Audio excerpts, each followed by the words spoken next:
Ok, ho deciso di iniziare un vlog.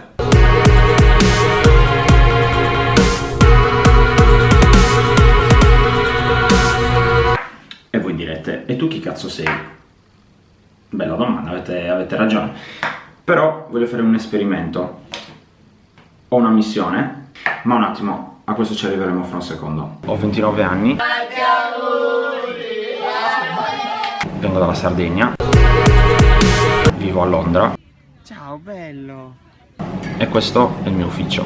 È partito lo slalom in ufficio a Traslo. 3 anni fa, a gennaio del 2014, ho deciso di partire dalla Sardegna per venire proprio qua a Londra. Avevo tutto, avevo la famiglia, gli amici, avevo un lavoro, giocavo a calcio, suonavo, ma sentivo il bisogno di qualcosa in più, sentivo il bisogno di almeno provarci e ho deciso di partire. Bambino che piange. No, non sto piangendo. Ho un concetto un po' particolare di lavoro. Spendiamo il 70% del tempo a lavorare e quindi ho l'idea che bisogna fare qualcosa che ci piaccia, qualcosa che ci faccia star bene, e da qui ho messo le basi per creare il mio team, per creare la mia azienda e per creare quelle che sono le regole, o meglio di non creare regole.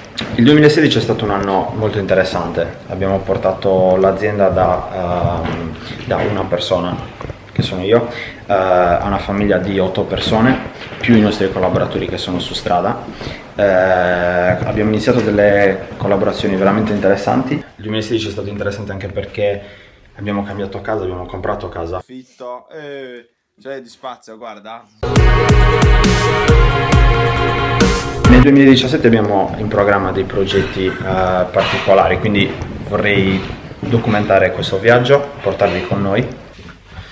La missione quindi qual è? La missione è quella di creare la numero 1 azienda in Europa per il mio settore e di crearla nel modo giusto, crearla con i mezzi giusti e, come dice Gary Vee, di creare il palazzo più alto costruendo il palazzo più alto e non buttando a terra tutti gli altri. Ma quando parlo di azienda numero 1 non parlo solo a livello di numeri, parlo di voler creare qualcosa di diverso, creare l'ambiente giusto dove lavorare, creare qualcosa per cui alla lunga si crei una famiglia dove i numeri sono sicuramente importanti ma non sono tutto. E più che altro vorrei documentare questo processo. Il fatto che vorrei documentarlo e soprattutto il fatto che mi espongo così rende tutto da un lato più interessante anche per me, dall'altro lo rende anche molto complicato perché sì, se le cose vanno male sono un coglione, lo so.